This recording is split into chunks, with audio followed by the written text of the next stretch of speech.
Good afternoon, everyone, and welcome to the Justice Subcommittee on Policing. It's our fifth meeting of 2020, and we have no apologies. Agenda item 1 is a declaration of interests, and I welcome Shona Robeson as a member of the subcommittee and ask her to declare any relevant interests. Nothing to declare. Okay, thank you, Shona. Agenda item 2 is a decision on taking an item in private. Item 4 in private, which is a consideration of our forward work programme. Are we all agreed? Thank you. Agenda item 3, our next item is an evidence session on the police preparations for the United Nations Framework Convention on Climate Change 26th Conference of Parties, or COP26 as it's known. I refer members to paper 1, which is a note by the clerk, and paper 2, which is a private paper. And I welcome our witnesses today. Assistant Chief Constable Bernie Higgins,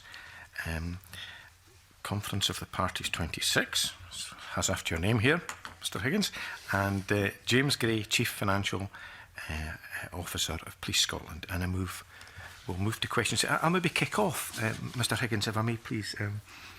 The Chief Constable stated that COP26 will be the most significant event in terms of policing that Scotland has ever hosted. Can you provide a general overview of the magnitude of the event, please? Yes, good afternoon, Chair. Good afternoon, members. So the magnitude of the event, there is an annual COP26 every year.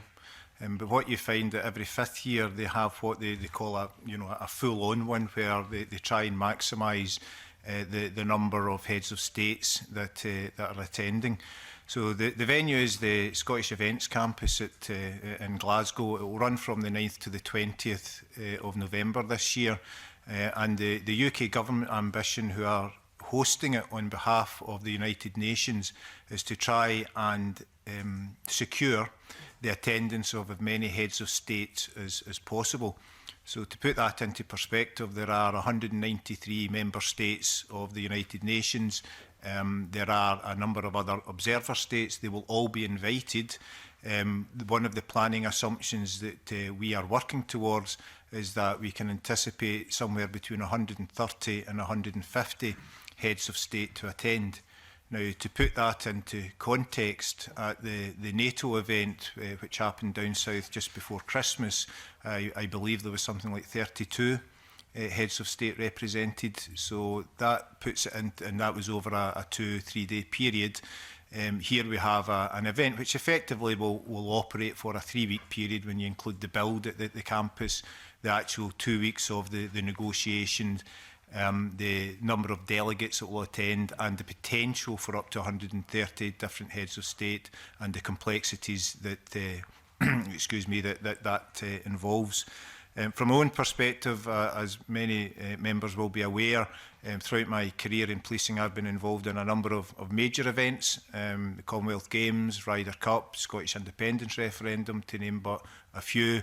And in my professional opinion, this is the largest operation that I have personally undertook to plan and deliver.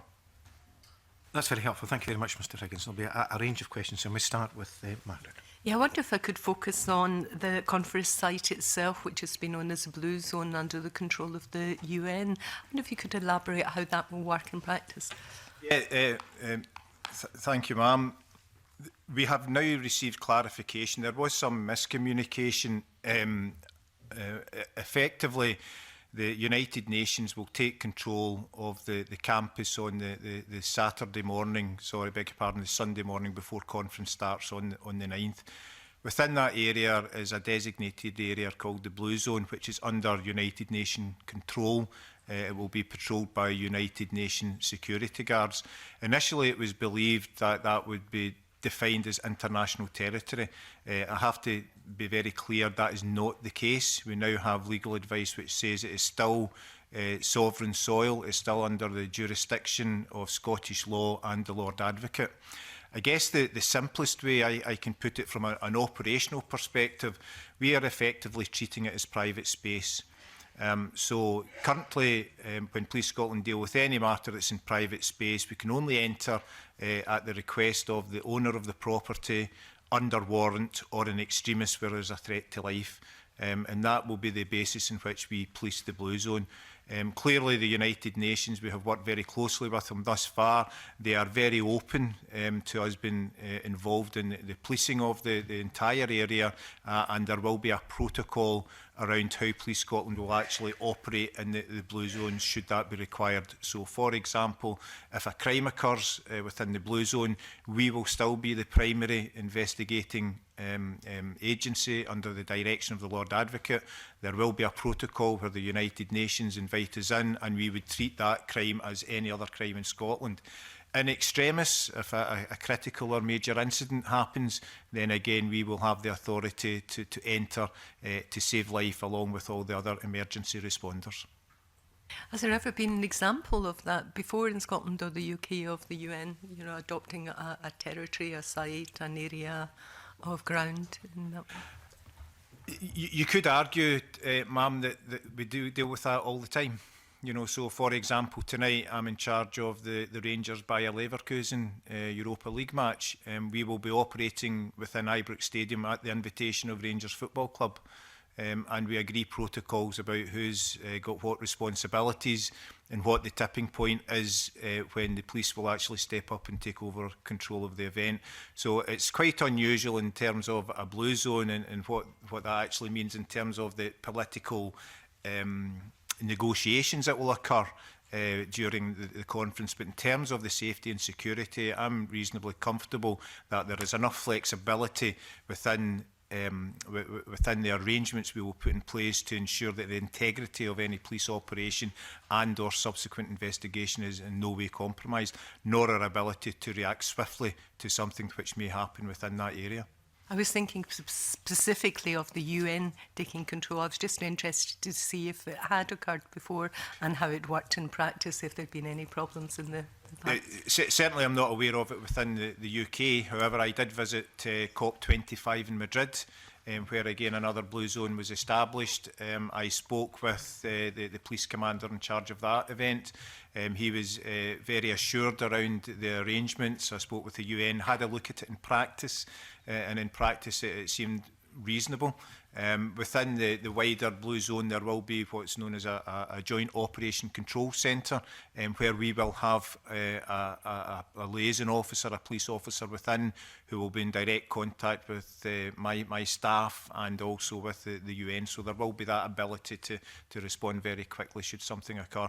What I saw in Madrid didn't cause me any great concerns about how we will operate in Scotland. That's helpful. I wonder if you could give an indication of how many other venues there are likely to be connected with the conference and how they'll be policed. So what we do know is the conference is going to be at the event campus. This afternoon there is a proposal going to the overarching steering group chaired by the Chief Executive of COP26. Our Chief Constable, Mr Livingston, is present at that meeting, and one of the items under consideration is accepting the proposal around the outer security perimeter, which effectively will bound the SEC up to and including the Transport Museum, with the boundary being north to the expressway and south to the River Clyde. Other venues, we know there are still some discussions around where a green zone will be established. One of the preferred venues is obviously the Glasgow Science Centre, which is directly across from the SEC campus.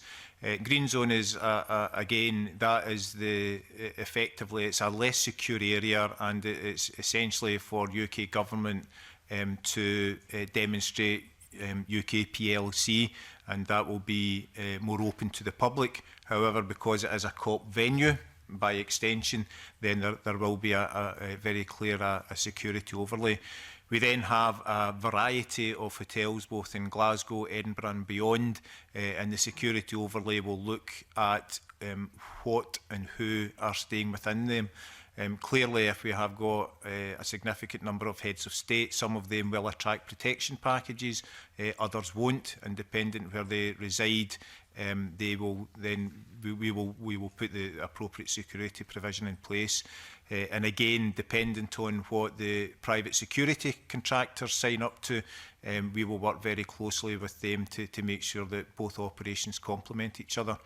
Out with that, there is the potential for social events to occur beyond the normal business of the COP conference itself.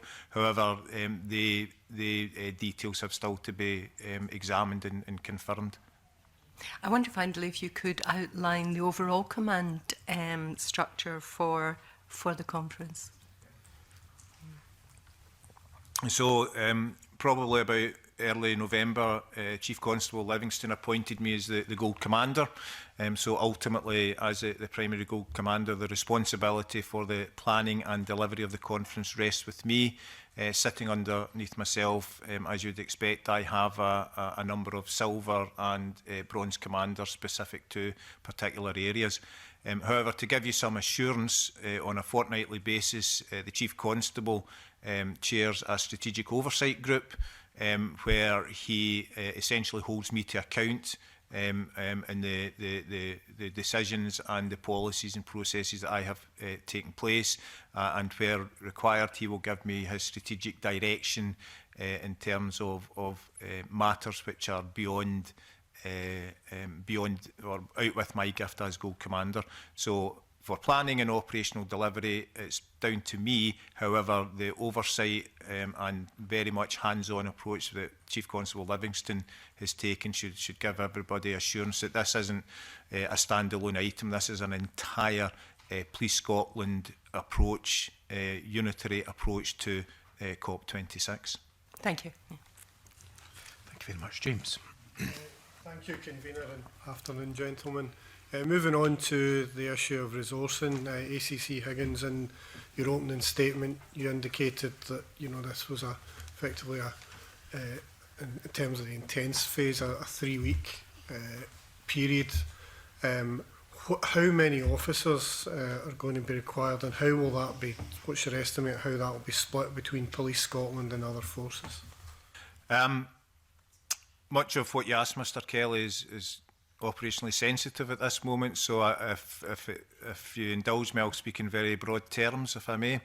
So initially, when we made some planning assumptions, there were no planning assumptions provided to us, so we had to plan on the basis of low risk, which equals high resource deployment. And in the media and other parts, there were figures of in excess of 200 million being the cost of the conference. And that was our initial assessment based on a significant number, literally not quite tens of thousands, but north of 4,000, 5,000, 6,000 officers being deployed on a daily basis across all disciplines. After a very helpful meeting a couple of weeks ago in London, when I sat down with the COP UK unit, and we agreed a number of significant planning assumptions, not least the appetite for risk around the event. Again, that is still subject to UK ministerial approval, but on the basis of that discussion, I then revisited the resource deployment plan. I then presented my findings to the Chief Constable at the Strategic Oversight Board he chaired, and with his approval, we made the decision that would be the new resource level. James and his team then calculated that cost, which came in around about 180 million. So you can see there's quite a significant reduction from about 250 to 180. That's simply because of the decision I took, ratified and endorsed by the Chief Constable, about the actual level of resources we need. We then, as a courtesy, informed HMG of our initial revised costings and of course the Scottish Police Authority. So to get down to the brass tacks of your question, on a daily basis we will have public order officers deployed for public safety reasons. We will have conventional officers supporting the security operation at the person and vehicle search point. We will have other officers deployed, so for example, close protection officers if we have protected persons. We will have a firearms response there in terms of the wider threat from terrorism. The final numbers are still to be agreed, what we'll look on a daily basis, because again, the conference happens over a fortnight. there are high days and there are low days. There are days when, you know, the big power countries will be coming in and heads of state will be giving keynote speeches, which will clearly increase the resources we deploy that day. And then there will be days when it's not so much the high-profile people, but more business as usual. So our resources will flux up and down across the fortnight, but on any given day, I would expect several thousand officers to be deployed over a 24-hour period. We also are anticipating in the middle weekend, there will be a rally.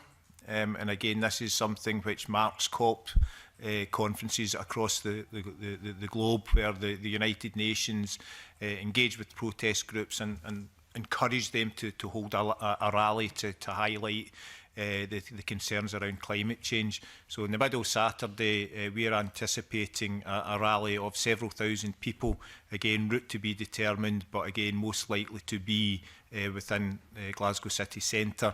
And that, again, is a COP-related event where we will have to deploy for public safety reasons a significant number of police officers in support of any stewarding operation. Okay, thank you for that. Given that the costs have decreased, is it logical to take from that the initial estimate of the number of officers required has also decreased? Yes. So effectively, what I asked of UK government was to consider their appetite for risk. So if you have a low appetite for risk, that means that there will be high levels of arrests, and there will be high levels of police officers. In the discussion, we talked very openly about the rights of protesters, the articles under ECHR legislation, the right to assemble, the right to life, the right to protest. And actually, from a police gold commander's position, one of my strategic objectives is to facilitate peaceful protest where at all possible. And again, that is entirely appropriate and commensurate with a threat level which is moderate. So the proposal to UK government, which is still subject to ministerial agreement, is that if we plan the event with a risk appetite of moderate, then that allows me as the gold commander to reduce the number of officers, but without compromising the safety or security of the event. And again, to give members some assurance, this is now my 32nd year in the police service. I would not be going into an event where I wasn't confident of Police Scotland's ability to deliver it, and I certainly won't compromise on the safety of my officers or the wider Scottish public. I understand your wide experience in being involved in policing of such events. You've outlined some of the logistical challenges, and I think we would all share your view that hopefully people are able to, in terms of protest, people are able to participate in protests in a peaceful manner. However, if there are incidents that require arrests, does Police Scotland have adequate custody facilities to deal with that? Part of our planning is to look at the custody provision, and we plan to make some enhancements to it. Some of them will be, for example, increasing the number of charge bars that there are at a back office so that you can process more prisoners at the one time. If you look at what happened down in London with the XR demonstrations in the late spring, early summer, at their peak, the Met Police were arresting 300 protesters a day. So we have modelled our custody provision on the basis of 300 arrests a day. Now, to be absolutely clear, it is not my expectation that that will happen over the course of a 14-day period, given the ebb and flow of the conference. But there may be days when the level of protest moves from peaceful protest to direct action, and we will have to step in and take a more robust approach to it. But if we model the custody provision on 300 a day, then plans are in place to try and ensure that we have the custody provision to deal with that. Okay, thank you. Thank you, James. Mr Higgins, I wonder if you would maybe want to take the opportunity to discuss an aspect about this. I mean, people will be greatly reassured that you use the term facilitate peaceful protests, and we understand that there are many things that are confidential, not least the threat of terrorism and how you would respond to that. But particularly, could you comment on the concern, and you may be aware that I've written Police Scotland about this in my party capacity, about the labelling of some organisations as terrorist organisations, the publications. Now, again, I accept that it's a UK reserve matter, but I wonder if you think that was helpful to the mix, or whether you can comment in a way that would maybe diffuse, please. Yep, happy to. Again, within Police Scotland and at the express direction of the Chief Constable, the groups that are likely to protest at COP26 are not, as we consider, to be a terrorist threat. They are climate activists, they are global activists, they are climate change lobbyists, and they are exactly defined as that within Police Scotland.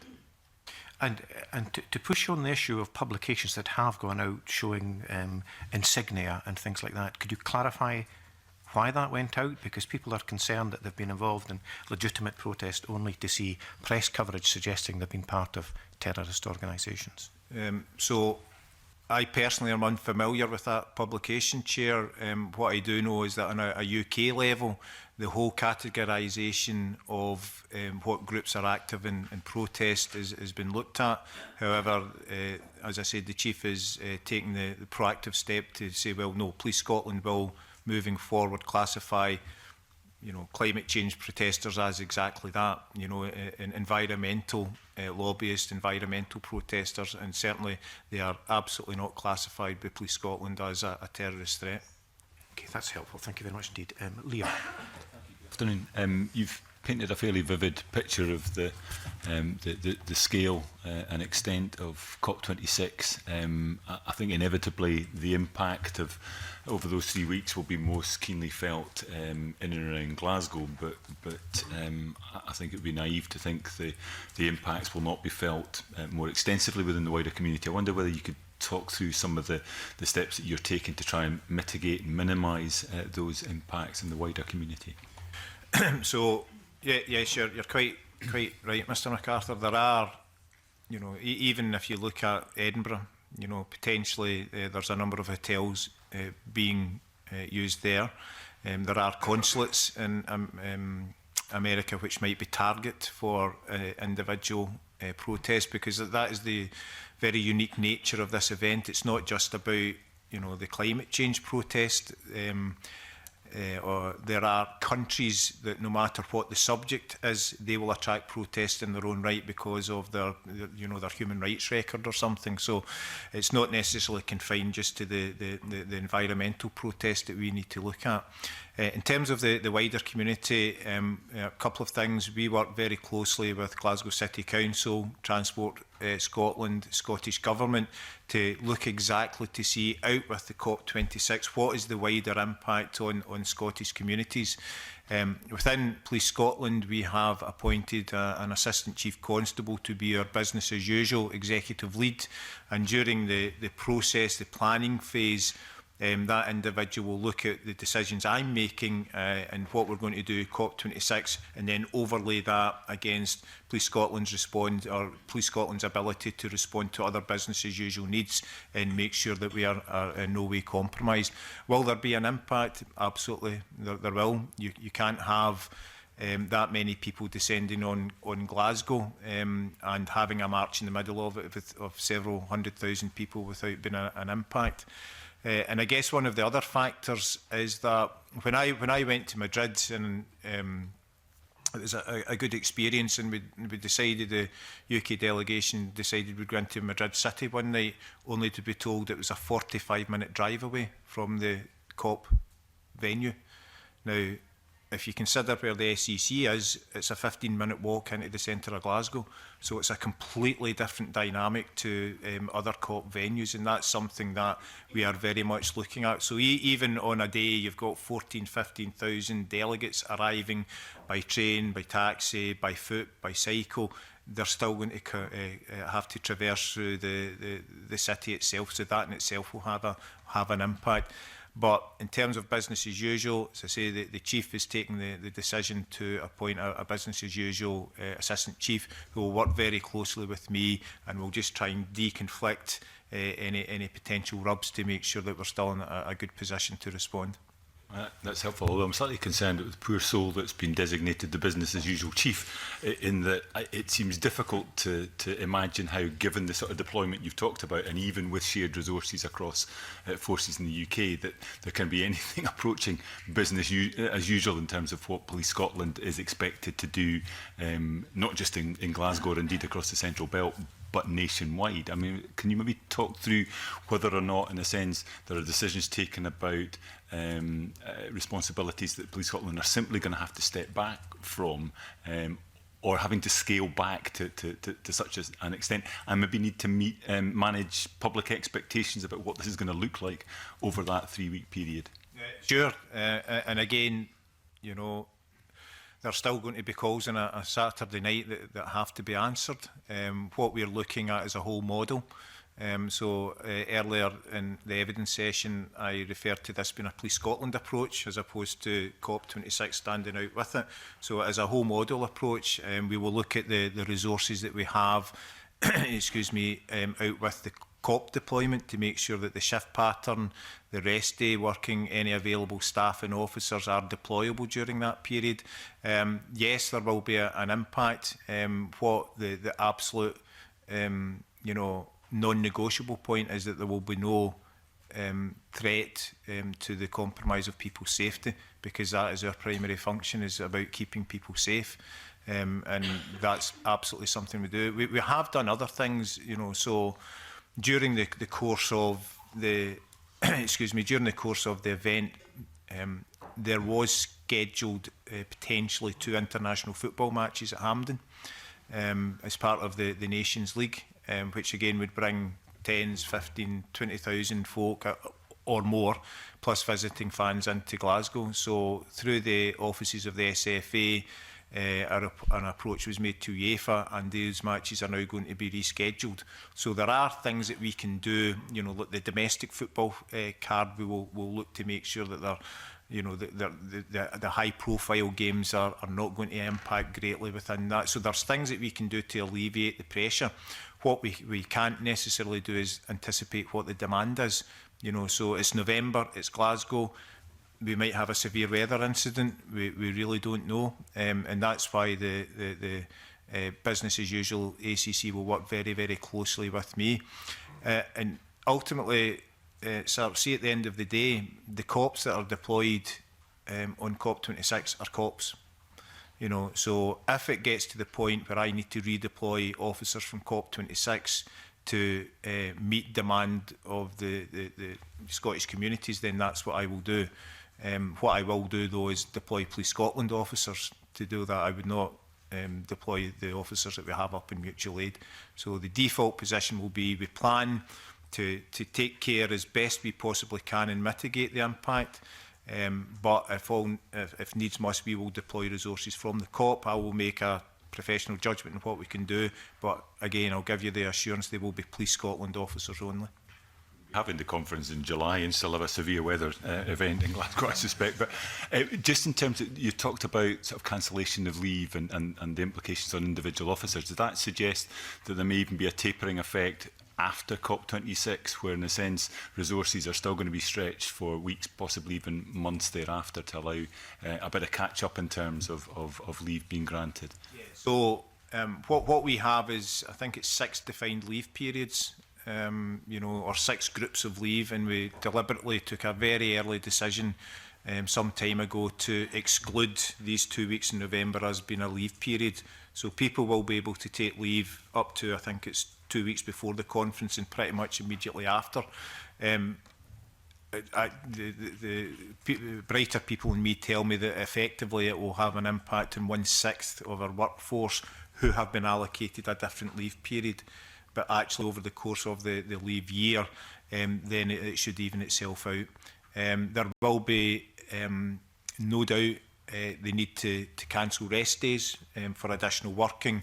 And again, that will create a stress on the organisation further down the line when officers want to reinstate that rest day and take it for another day. That's a management issue for local commanders and local inspectors and sergeants to manage, to make sure that they are granting the officers and staff the time off their due, but still maintaining that operational integrity which is required. Thanks, Convener. Thank you, Liam. Thank you. I think you're getting a breather now. We're going on to finance, Mr Higgins. The first questions are from Rona. Thank you, Convener. Good afternoon. Yes, finance. And I appreciate some of this might be operationally sensitive. The original estimates were said to be potentially in excess of 200 million, and ACC Higgins has said that it's now 180 million. I wonder if you could maybe explain the decrease and how that figure was reached. Yes, so as ACC Higgins was saying earlier on, the way in which we cost out the event is to look at the planning assumptions that are in place, and then from that the decisions taken around what the deployment model will then look like. What we do as a finance service off the back of that is then cost it up. We'll look at how things are being done. What we don't question in finance is the why. There is an independent assurance piece of work that will be done by the Metropolitan Police that will look at some of the assumptions that have been made and the appropriateness of the deployment model. But we look at the how things are being done to make sure it's demonstrating best value. So the initial estimate that was put together that was it was over £200 million was based on a low-risk approach, which meant a higher number of police officers being deployed, both Police Scotland and mutual aid, and then all the associated costs around that with regards to accommodation, logistics and so on. Subsequent to that, as ACC Higgins had said earlier on, what happened was that the meeting that took place a couple of weeks ago brought more clarity around the planning assumptions, and as a result that there was also an agreement around, in principle, around the risk level that would be tolerated, and as ACC Higgins said, that's still subject to ministerial approval. But taking that information and then running that through what the deployment model looks like subsequent to that, we cost that up, and obviously less officers, less hotel rooms, less logistics all around that. That's the driver for why the cost came down to the extent that it has. What I would say, though, is that these figures are still very fluid, and you've heard in some of the evidence given that there's still things that need to be worked out around the ebb and flow of the days of the conference, and busy days, quieter days, the number of heads of state, and these things still aren't entirely known, and probably won't be known, and will probably then, even if they're known immediately before, will change during the course of the event. So that will have an impact on the actual cost of the event. So we've put very tight arrangements in place. We've got 3 people working inside the COP26 planning team, and they will stay working throughout the period, right the way up until the start of the event, and obviously through and beyond, to see what the actual cost was versus the anticipated cost.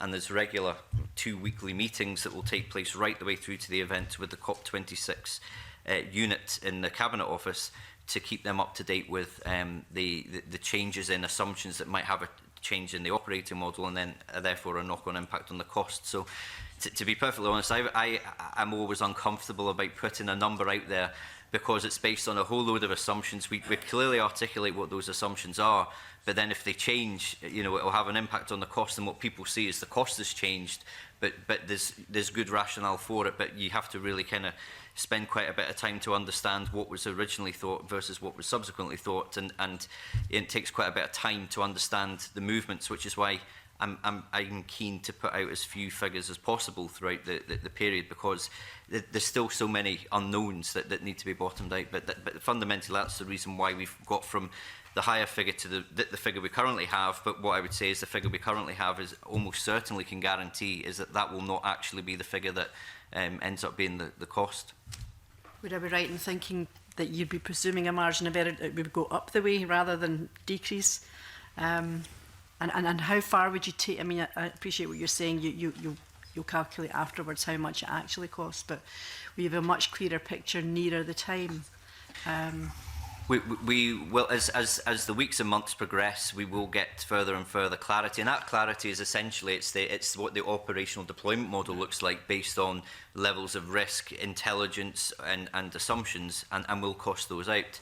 And yes, it will be refined as we go further through the coming weeks and months, and we'll keep the Cabinet Office up to date. And the way in which we've done this, in order to provide clarity for those looking to fund it, is that we have broken down that cost into 18 different areas and have produced a business case in effect for each one. So an example would be accommodation. So there's a business case that's been set out around the accommodation need for the event. So it's based on the number of officers through mutual aid, assumptions around how many Police Scotland officers may need accommodation, where that accommodation needs to be, and then looking at the different options around hotels versus other, public sector buildings and other types of accommodation to demonstrate that best value has been applied to this, and then appropriate procurement routes. Now, those business cases have almost been produced. That all 18 will have been completed by the middle of next week. But they won't stand still. Each one of those will be reviewed each time there is any changes in the planning assumptions, and then the subsequent changes to the deployment model. And in these business cases, we've been absolutely clear on what the assumptions are, and the sensitivity analysis around, if something was to go up by 5% or down by 5%, what that would mean for the costs. So I think we have got a robust set of arrangements in place for making sure there's appropriate transparency. We've got an open book accounting approach with the Cabinet Office around this. But that point that I made before is absolutely valid, that those numbers will go up and down, but all of these supporting business cases will reflect why that's been the case. But with regard to the first part of your question around the figure that we have at the moment, would I expect it to go up or go down? The way in which I generally try to approach these things is go with what you think the highest cost would be first. So ideally, unless something significant and unforeseen happens, or there's a significant change in the planning assumptions, then I wouldn't expect the number to come up. There's an element of contingency within that figure of 180 million. So I wouldn't anticipate it going up, but like I say, it's subject to things that are outside of our control. So could just finally, sorry, Wanted in that point, yes. Again, it's just to support James in that. Where we're at in terms of a resource as a Gold Commander, I would be pretty much unwilling to go below that. So there isn't going to be another mass reduction in resources unless something significant happens, like instead of 130 heads of state, we're going to get 10, but that's extremely unlikely. And again, there are some other planning assumptions that we are operating in a CT threat level just now, but should that threat level increase to severe or critical, then clearly that's going to have a significant impact on our planning and the cost. I mean, one of the challenges we have is that with our mutual aid officers, when we bring them up from down south, we can't send them home. So they're here for, a week's deployment. So they have to be housed, they have to be fed, and they attract all the allowances which comes with that. Whereas perhaps down south with mutual aid agreements at night, officers are able to commute to and from their home address. So it does make it quite a unique event. But to give you some assurance, I'm comfortable as Gold Commander that the level of resource is where I need it to be. There might be some tweaks, but you're not going to see a wholesale decrease of £50 million or equally so a wholesale increase of £50 million unless there is a significant change to, for example, the threat level. And just finally, am I correct in thinking the Met Police give an independent assurance of assumptions to you, and do they have a timescale for that or a deadline? So, excuse me, we have engaged with the Met Police that will be an ongoing assurance review. They will come up and look at effectively the operational plans that we have to deliver the conference and the planning assumptions. Now, I have to say, ma'am, that our planning assumptions have been provided to the steering group chaired by Mr Hill, who's the Chief Exec of COP26, and the operational working group, again UK government led, and they have accepted pretty much every planning assumption that we have proposed. The Met Police will come up, look at the planning assumptions, look at the venue and then overlay what our operational plan is and see whether they think it's a proportionate and reasonable response, which then would give the assurance that the figures that James has subsequently calculated on that are correct. And then there's the independent verification on James's calculations as well. And how close to the event would all that happen? So we are anticipating the Met to come up probably within the next month to do its first assurance review, and that will be an ongoing basis between now and event delivery. It won't be a one-off event. They will be doing that on a rolling basis and then giving the independent assurance to the various UK government steering groups. Okay, thank you. Thank you. Shona. Good afternoon. Just to take that a little bit further, be good just to get an update on the discussions that have taken place with the UK government with regard to commitments that have been made on the policing costs. So, I mean, would you expect the UK government to commit to ensuring that there's no detriment or indeed no gain to Police Scotland? So that has been, from the outset, our guiding principle around this event. We've established a set of assumptions around this, business principles, and one was that there should be no detriment to the policing budget in Scotland. That has been agreed by the Chief Executive of COP26, and how that will play out in practice is that the costs, all the what we're calling marginal costs, so costs where money is being spent on things like hotel rooms or allowances for officers, mutual aid, that all of those costs will be reimbursed. That we also had conversations around the opportunity cost. So, for example, my time, so my salary is paid effectively by Scottish taxpayers. Would Westminster pick up the 25% of my time that we spent on this, and all the many other people that are involved? And the answer to that was no. So it's not full cost recovery in the sense, but it's marginal cost recovery. So it's the full cost of that additionality, if you like. So in principle, there will be no financial detriment to the organisation, but obviously there will be an element of opportunity cost in the officers that could otherwise be doing other things will be working on COP26. Okay. You mentioned hotel rooms, and as I understand, deposits were due to be paid in February to secure accommodation for the officers attending.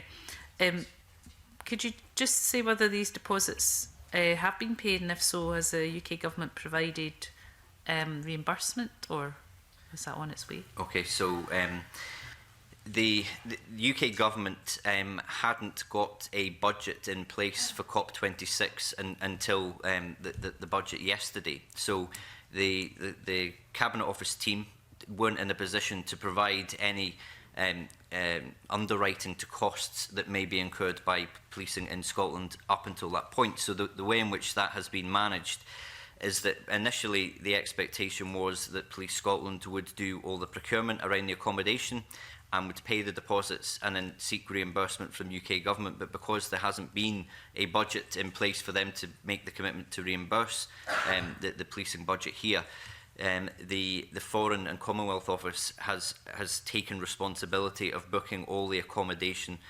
needs for policing, both the Police Scotland officers and the mutual aid officers that will be required. And those bookings are being undertaken as we speak. So over the past number of weeks, hotels have been secured, and there's still more to do. But that we have had an assurance from the COP26 team that the accommodation requirements that ACC Higgins has set out for the event will be secured through that arrangement. Okay, thank you. Thank you. Fulton. Good afternoon. Panel, I wanted to ask a wee bit about governance, and I know that the Chief Constable has previously said about that his concerns around three areas: governance, risk and funding. I know there's already been, you've already detailed some of the concerns around risk and just recently funding there, but I wonder if you could talk a wee bit about the governance framework across the UK, how that's constituted and what work has been undertaken up to date with them. Yeah, certainly, sir. So, as I said Internally, the Chief Constable chairs the Strategic Oversight Board, which I'm held to account on a fortnightly basis. And then, as you'd expect, I have gold meetings, and there's a whole series of sub-meetings about the planning. But in terms of external governance, so sitting right at the top is the COP26 Steering Board, which is chaired by Mr Peter Hill from UK Government. That's where the Chief Constable is today. That has got wide representation from both Scottish Government, Glasgow City Council, ourselves and various Whitehall departments. Sitting underneath that board is an operations working group, which I sit on, and that looks at things like transport and security. And then there's the financial assurance group, which again myself and James sit on. And there's a venues working group as well. So these are all groups which form two functions. They form the function of actually discussing what's required, but actually assuring that the planning process is in place. What we also have within Scotland is the Scottish Police Authority have an oversight board chaired by Mr Tom Halpin, which is constituted by Mr Halpin and 3 other members of the authority. It's attended by either myself or DCC Care, and again the Police Authority, I think they made their own submission. The terms of reference are as part of their evidence to this committee. We also have the Scottish Government Resilience Board, and again we are represented on that, and that remit is looking at the wider impact on Scottish public service and how Scotland as a nation will be prepared to deal with the ripple effect of COP. So you have effectively 30,000 additional people coming into Glasgow, potentially tens of thousands protesters. So what impact will that have on things like the health service or the transport infrastructure? So in terms of that is happening. James might mention the role of Scotland Creath in terms of financial assurance. We have mentioned the role of the Metropolitan Police in terms of giving that operational assurance, and I'm in discussion with HMI Jill Emery about what HMI can come and offer support around providing again some further independent assurance. That is a very comprehensive overview, and given that it was a concern of the Chief Constable, that governance was a concern of it, do you believe now that a lot of that that you've described in place, is that concern been reduced? Is the governance concern reduced somewhat? Yeah, I think you mentioned governance, risk and finance. I think all 3 concerns have reduced. They are not completely nullified, and again we welcome as much assurance and governance around us as possible, because it's not an insignificant sum that we are proposing to spend to deliver this event. So it is only right and proper that we are held to account. I was asked at the Police Authority a couple of weeks ago about the level of assurance and if it was getting too clouded or too busy a landscape. I think as it sits just now, we're probably where we need to be. I think if we start introducing additional structures, then it becomes a bit, there's the risk of duplication of effort and actually detracting from the main job in hand around actually delivering the event. I think the assurance levels just now with the boards that are established as they mature over the coming weeks and months will absolutely do what they've been designed and implemented to do. I was going to actually ask again if you also felt that the other areas around funding and risk and reducing, you've covered that. One final question, Convener, if that's okay. You've got into 50 minutes and we've not mentioned coronavirus yet, so I'm going to ask about it, which is obviously the biggest issue that we're all facing just now. Is that something that the Operations Board is considered a possible impact, being on whether that's a delayed impact or whether we might still be facing it? I just checked on my phone a couple of minutes ago for something that I had actually came across last night. I don't know how scientific it is or otherwise, but actually saying that we might be facing the virus right throughout the year. Is that something that's getting brought up at meetings and discussed in various forums? It certainly forms part of our thinking around contingency. So clearly we're 8 months out from the conference, but it's not just about conference delivery. It's about the ability to plan. You know, so if you look at some of the stats that are going about, you know, you could reasonably expect to lose 30% of your workforce. So that's 30% of my planning team. So what I've asked my lead planner today is say, right, how can we keep the wheels turning? Because we're working on the presumption that the conference will still go ahead in the absence of anything coming from the United Nations. So how do we actually keep the wheels turning in terms of planning? And that's one of the contingencies we're looking at. The reality is we don't really know at this stage.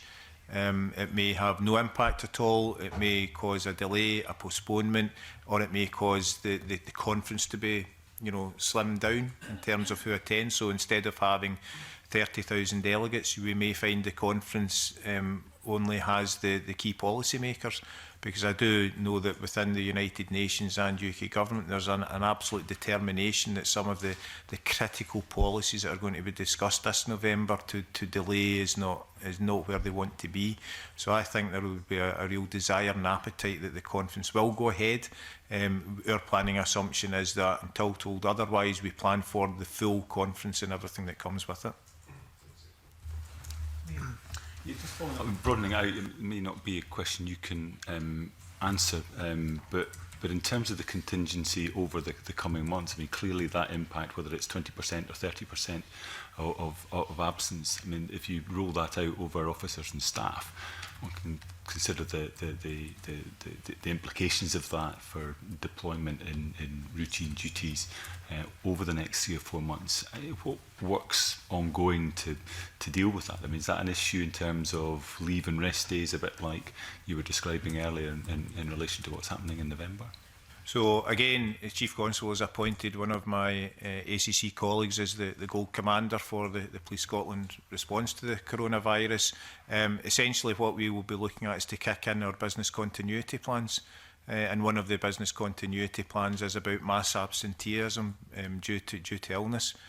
So we have plans where we look at back office staff and how we can redeploy them. In extremis, we will look at cancelling leave and rest days. But again, that's something that is now cranking up, as you would imagine, over the last couple of weeks. Our planning is well advanced. At this stage, we haven't implemented any particular actions other than to pull together a planning team to look at the implications and to make sure. So, for example, we will take possession of some protective equipment which will allow police officers to respond into what we describe as warm or hot zones. So that has to be distributed around the country. So other than these preparatory elements, we haven't kick-started, you know, like the back office stuff, but there is contingency plans, business continuity plans, particularly around mass absenteeism. Business continuity programme within Police Scotland, or is that going to have implications in terms of sharing resources across forces within the UK? Because obviously all forces are going to be going through presumably the same sorts of processes and planning that you've just described. I think the National Police Coordinating Centre, NPOC, they will have that coordinating role. And should any mutual aid request be required or asked of us, it would come through them. But the principle of any mutual aid request is that, you know, we try and help wherever possible, but we don't compromise our own ability to deliver core services. Okay. Thanks, John. Thank you, Liam. Excuse me. There's been a lot of coverage of the governance. If I can maybe just a couple of quick questions on issues around governance, Mr Higgins. A lot of groups, as you said, with regard to the SPA Oversight Group and the Strategic Oversight Board chaired by the Chief Constable, presumably they're looking at things like health and safety and officer well-being. What input is there from the staff associations, trade unions, please? And are they indeed on either of these boards? Well, the Strategic Oversight Board is an executive-led. It consists of the Chief, the Deputy Chief Constables and other members of the executive, so the staff associations are not in that board. It would be within the gift of the SPA to invite who they saw fit to their board. But to give you an assurance, Chair, the staff associations have a seat at both my Gold meeting and the Silver Tactical meetings chaired by my Silver Commander, and very much they are hugely, massively involved in the discussions around staff welfare, about paying conditions. They have as recently as this week, I spoke to the Deputy Secretary and told them that at any given time we'll accredit you. You can go to any venue, any staging post, any hotel, and look to make sure that the staff well-being and welfare is where we said it would be. And again, to give you some assurance, this Monday an inspector started as part of my central core planning team. Her role is to develop a well-being and welfare strategy and operational delivery plan. And it also is part of my goal strategy, specifically references officer and staff wellbeing and welfare. So it's very high up and very prominent in everybody's eyes. Okay, thank you. That's very reassuring. And obviously a pivotal role for Glasgow City Council. What engagement and involvement for them in any of these governance bodies, please? So we've got a really strong relationship with the City Council, so much so that the vast majority of my planning team are co-located with them in the Eastgate building down in the East End of Glasgow. So there is a joint approach to the planning and delivery of the event. In terms of wider governance, the City Council sit on all the boards I've mentioned, you know, so the UK governance boards as well as the Scottish Government Resilience Board. I'm not aware that they are invited to nor sit on the SPA board, but again on a day-to-day basis, my senior planners are in constant communication and discussion with the senior planners from the City Council. Thank you. Not exclusively a police matter I'm going to ask you about, but this is a committee of the Justice Committee. I wonder, when you talked about that headline figure of arrests, have you had engagement with the Crown Office Procurator Fiscal Service about some of the potential implications where even a small percentage of these people pleading not guilty presumably would have implications stretching way ahead into the future? For sure. DCC Care has raised this at the Criminal Justice Board. So for a number of months now, there have been high-level discussions at that authority. I have spoken personally with the Lord Advocate around it, as well as Crown Agent and various other individuals. ACC Kenny MacDonald, who is our criminal justice lead within Police Scotland, is taking point in this one. So all the discussions in terms of operational delivery and subsequent consequence, so for example court times, what courts will operate, will we be citing officers during the course of COP26, those discussions have been ongoing for a number of months, and again, Crown Office are very heavily involved in the provision of the security agreement. So effectively, UN will present UK government with a host city or a host country agreement, and part of that is around security and law. We have made it very clear that we will not sign off on that until that has been flushed through and approved by the Lord Advocate in his office, to make sure that nothing within this host country agreement compromises his ability as the lead law officer to make decisions around criminality in this country. But the short answer to your question is yes, discussions within the criminal justice world led by ACC MacDonald and DCC Care have been ongoing for some months now. Okay, thank you. Any further? No. Okay, that concludes the public part of our today's meeting. The next meeting, the subcommittee, will be on the Thursday, 2nd of April, and we will move into private session. But before doing so, can I thank Mr Higgins and Mr Gray for their extremely comprehensive answers. That's been very helpful and reassuring. Thank you. We now move into private session.